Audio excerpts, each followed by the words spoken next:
Draco, the dragon who lost his roar. Once upon a time, in a lush green valley nestled between towering mountains, lived a young dragon named Draco. He was not the biggest dragon in the forest, nor the strongest, but he had something that made him truly special: his mighty roar. Every morning, just as the sun peeked over the hills, Draco would let out a powerful roar that echoed through the valley, waking up the animals and signaling the start of a new day. But one morning, something was terribly wrong. Draco stretched his wings, yawned, and took a deep breath, ready to unleash his usual morning roar. But when he opened his mouth, nothing came out. He tried again, this time pushing as hard as he could, but only a faint whisper escaped his throat. Draco's golden eyes widened in alarm. "What's happening?" he muttered, pressing a claw to his throat. "Where's my roar?" Panic surged through him as he flapped his wings and soared into the sky, hoping that flying would shake his voice loose. He circled over the treetops, opened his mouth again, and tried one more time. "Ray!" But it was no use. His roar was gone. Feeling lost, Draco landed in the clearing, where his best friend Oliver, the wise old owl, perched on a low branch. "Oliver!" Draco called, his voice hoarse and weak. "Something terrible has happened. My roar is gone!" Oliver blinked his large, round eyes and tilted his head. "Gone, you say? Are you certain?" Draco nodded frantically. "I tried everything. I flew high, I took deep breaths, but nothing works." The owl ruffled his feathers thoughtfully. This is quite unusual. Perhaps you have simply overused it?" Draco frowned. "But I roar every morning. That's never happened before." Just then, a rustling in the bushes interrupted them. Out hopped Ruby, the lively red squirrel, her fluffy tail twitching excitedly. "What's all the fuss about?" she chirped, climbing up Oliver's branch.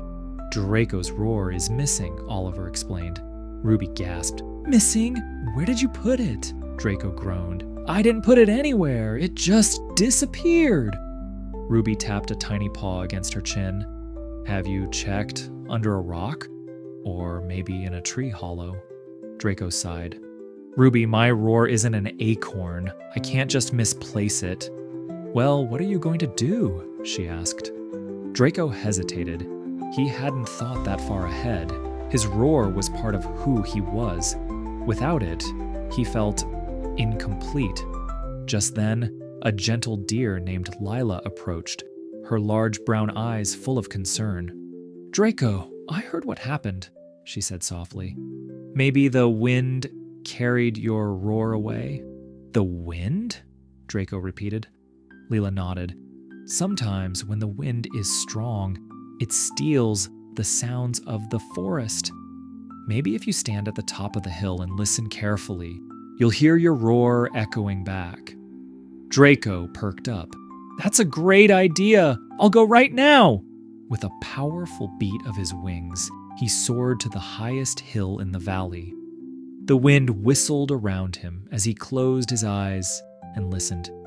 He waited and waited, but all he heard was the rustling of leaves and the distant chatter of birds. His roar was nowhere to be found. Disheartened, he flew back down to his friends.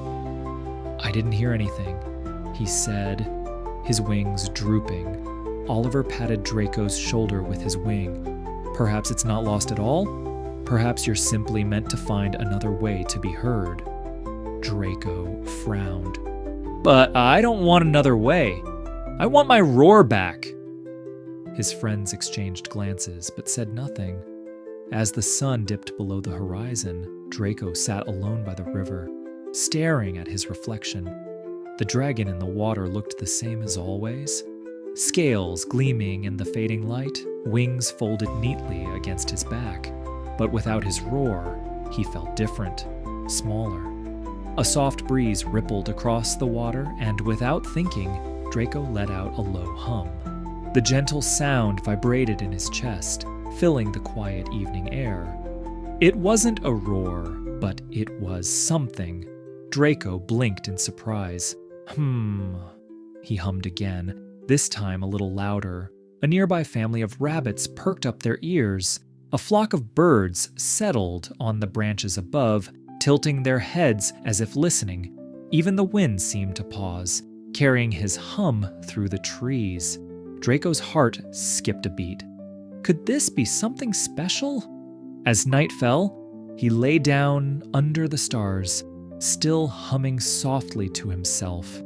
He didn't have his roar, but for the first time since losing it, he felt a spark of hope. Draco awoke the next morning with a tiny flicker of hope.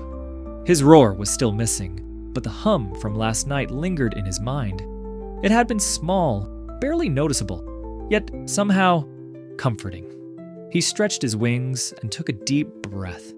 Maybe, just maybe, he could try again.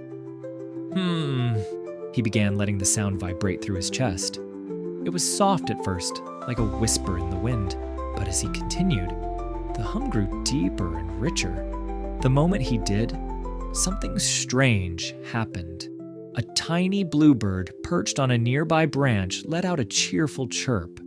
Another bird joined in, followed by a third. Soon, the entire tree was filled with birds singing in harmony with his hum. Draco's golden eyes widened.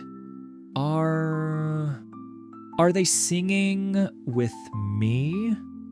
He tried another tune, this time rising and falling like the gentle waves of a river. The birds responded instantly, their melodies intertwining with his. It was as if they understood his song, as if they had been waiting for it all along. Just then, Oliver the owl swooped down, his feathers ruffling in the morning breeze. Well, he said, perching on a low branch. It seems you found something quite remarkable. Draco blinked. But it's not my roar, he said hesitantly. No, Oliver agreed, but it is still a voice, and one that others are listening to. Draco hesitated. His roar had always been powerful, commanding attention with its strength. But this was different. It was gentle, warm, and inviting. Maybe, he murmured, almost to himself, maybe I can still be heard. At that moment, Ruby the squirrel bounded into the clearing, her tail twitching with excitement. Draco! What was the sound? It made my whiskers tingle. I think I was humming, Draco admitted. Humming? Ruby scrunched her nose. What's that? Draco hummed again, this time adding a playful rhythm. Ruby's ears perked up, and without thinking, she started tapping her tiny paws against a tree trunk. Thump, thump, thump, thump. The sound made Draco grin. You're making a beat. A beat? Ruby giggled. I don't know what that means, but it's fun. She drummed faster, matching the rise and fall of Draco's humming.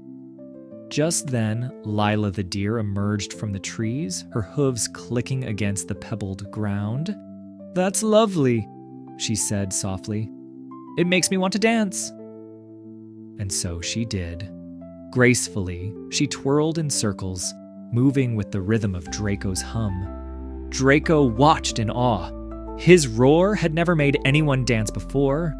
It had never made anyone drum their paws or sing along. Could this new sound really be as special as his roar had been? The thought sent a flutter of excitement through him. I want to try something, Draco said suddenly. He took a deep breath, this time letting his hum stretch out longer, dipping lower and soaring higher, shaping the sound into something almost like a song. The entire forest seemed to come alive. Birds chirped in harmony. Ruby drummed faster. Lila twirled with delight. Even the trees swayed gently in the breeze as if dancing to the unseen melody. For the first time since losing his roar, Draco didn't feel lost. He felt whole. As the music filled the clearing, More animals appeared. Foxes peeking from behind bushes, rabbits twitching their noses, even a family of badgers waddling closer, all drawn by the enchanting sound. Draco grinned. "I may not have my roar," he said, "but I think I've found something just as powerful." Oliver nodded approvingly. "Music has a way of bringing creatures together, Draco. Perhaps your voice was never lost. It was simply waiting to be discovered in a new way." Draco beamed. Maybe Oliver was right. As the sun climbed higher, he continued to hum, letting the music flow freely, his heart swelling with something he hadn't felt in days: joy.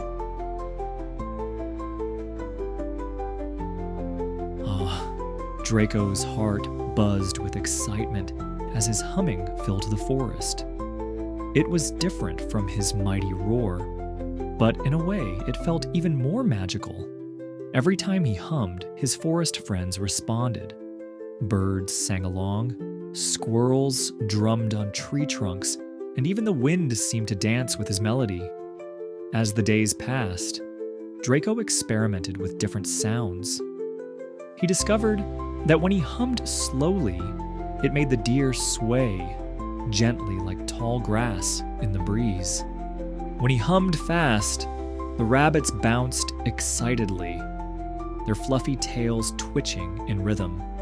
One afternoon, as Draco lay by the river, idly humming to himself, Ruby the squirrel scampered onto a rock beside him. "Draco, you won't believe what I've been thinking!"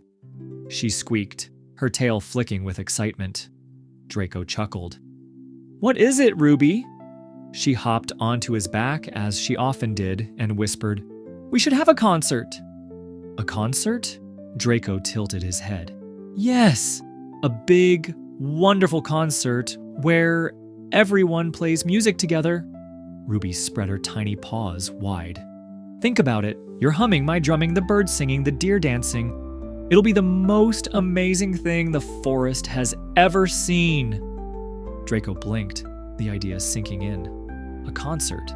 A moment where the entire forest could join together, not in fear of a dragon's roar, but in celebration of something beautiful. His wings fluttered with excitement. "That sounds incredible!" Ruby clapped her paws. "Then we need to start right away. I'll tell the others." With that, she darted off into the trees, leaving Draco grinning after her. Preparations begin. The news of the concert spread quickly. Within hours, animals from every corner of the forest had gathered in the clearing, eager to be part of the event. Oliver the Owl took charge of organizing. "We need a rhythm section," he said wisely. "Squirrels, rabbits, and badgers, you will handle the drumming." The small creatures eagerly tapped on tree trunks, hollow logs, and even smooth river stones, testing out different beats. Lila the deer and her herd volunteered for the dance performance, gracefully stepping through the clearing, their movements light and elegant. The birds, of course, would sing, their melodies weaving in and out of Draco's deep, steady hums. Draco took a deep breath and let out a long, warm note. The moment the sound rippled through the air, the entire forest came alive. The squirrels drummed in rhythm, the deer twirled, the birds trilled in harmony. For the first time in his life, Draco felt more powerful than he ever had with his roar. The night of the concert.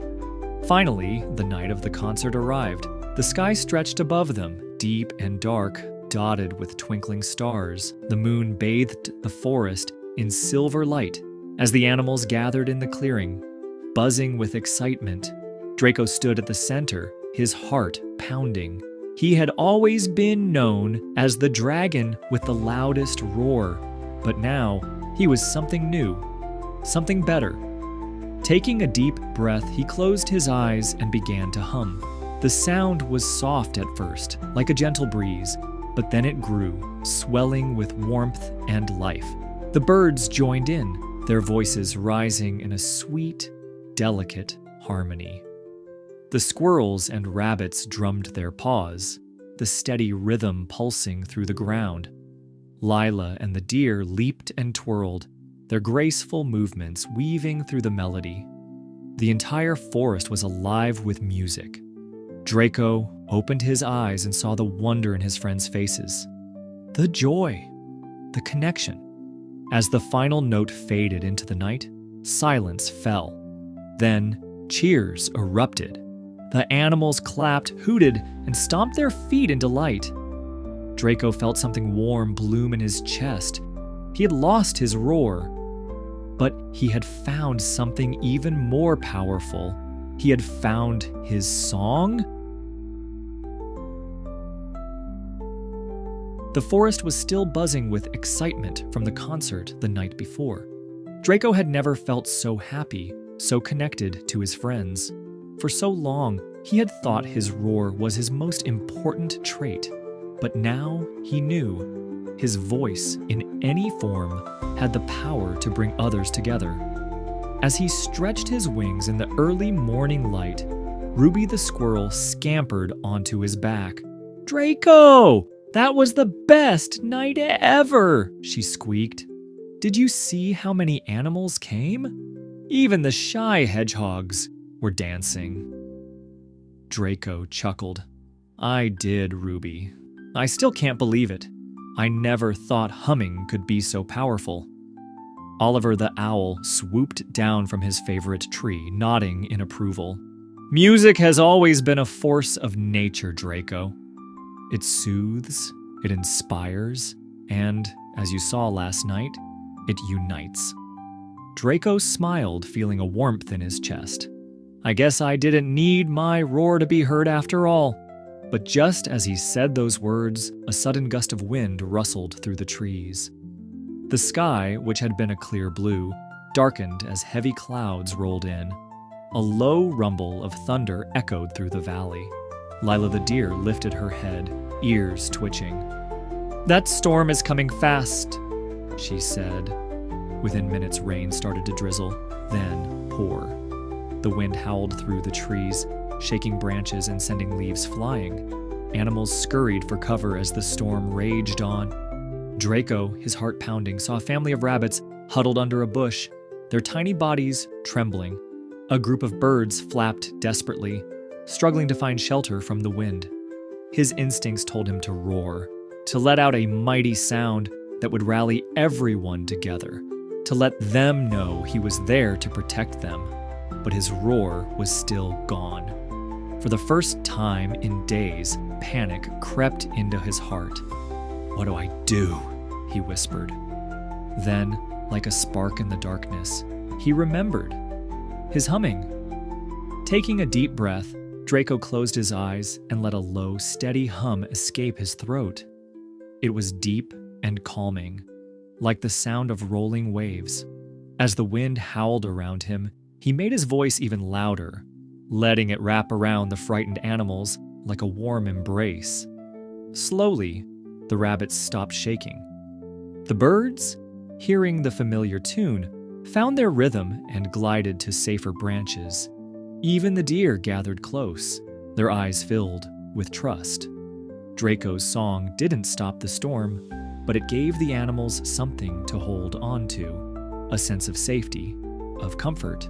He hummed until the thunder faded, until the wind died down, and until the last raindrop trickled from the leaves. When the storm finally passed, the forest was quiet. Draco looked around, his heart still racing. Then, one by one, his friends stepped forward. "You kept us safe," Lila said softly, pressing her nose against his side. "That was amazing," Ruby cheered, hopping up and down. "You didn't need a roar. You had something even better." Draco blinked in surprise. "Better?" Oliver nodded. "Your roar was strong, Draco, but your music? It's powerful in a different way. It doesn't just command attention, it brings peace, hope, and joy." Draco felt a swell of pride. For so long, he had believed his roar was what made him special. But now he knew his voice, whether a roar or a song, had the power to touch hearts. He turned to his friends and smiled. "I may not have my roar," he said, "but I have my voice, and I'll always use it to help others." The animals cheered, gathering around him in a warm embrace. From that day on, Draco was no longer known as the dragon with the mighty roar. He was known as the dragon with the voice that could move the entire forest. And that, he realized, was more powerful than any roar could ever be. Moral of the story: true strength isn't always about being the loudest. Sometimes the gentlest voice can be the most powerful of all.